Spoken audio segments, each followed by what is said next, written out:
இங்க இந்த தோட்டத்துல இருக்கிற எல்லா மரத்திலயுமே இளநீனா காணா போயிருது. இதெல்லாம் பார்த்த இந்த தோப்போட ஓனரும் மயக்கம் போட்டே கீழே விழுந்துடுறாரு.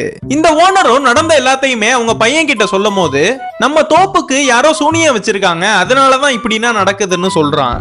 அந்த ஊர்லயே இருக்கிற எல்லா பஞ்சாயத்து தலைவர்களையும் கூப்பிட்டு நடந்த எல்லாத்தையுமே சொல்றாங்க. அந்த கூட்டத்துக்கு நம்ம ஹீரோவும் நம்ம ஹீரோவோட ஃப்ரெண்டும் வந்திருக்காங்க. அந்த ஊரோட தலைவர் பொண்ணதான் நம்ம ஹீரோ ஒன் சைடா பாத்துட்டு இருக்கான். இப்படின்னா பேசிட்டு இருக்கிறப்ப அந்த தோட்டத்திலே வேலை பார்க்கிற ஒருத்தவரு சவுண்ட் போட்டு இவங்க எல்லாரையுமே கூப்பிடுறாரு. இவங்க எல்லாருமே பதறி போய் பக்கத்துல போய் பார்த்தா நிறைய முட்டைனா இருக்கு. இவங்க எல்லாருமே அந்த முட்டையை பார்த்து பயந்து போய் நிக்கிறாங்க. அந்த தோப்போட ஓனர் பையனும் நான் சொன்ன மாதிரி தான் நடந்திருக்கும், யாரோ சூனியம் தான் வச்சிருக்காங்கன்னு சொல்றான். அங்க இருக்கிற எல்லாருமே ஒருத்தருக்கு ஒருத்தர் அந்த முட்டையை எடுக்க சொல்லி பேசிக்கிறாங்க. ஆனா யாருமே பயந்துகிட்டே அந்த முட்டையை எடுக்க மாட்டாங்க. நம்ம ஹீரோ மட்டும் தைரியமா வந்து அந்த முட்டையை எடுத்துறான். அவன் அந்த பொண்ணை இம்ப்ரெஸ் பண்றதுக்காக அது ஒரு சூனியம் வச்ச முட்டைனா இல்லன்னு அத கையாலே ஒடிச்சு வாயால சாப்பிட்டு காட்டுறான்.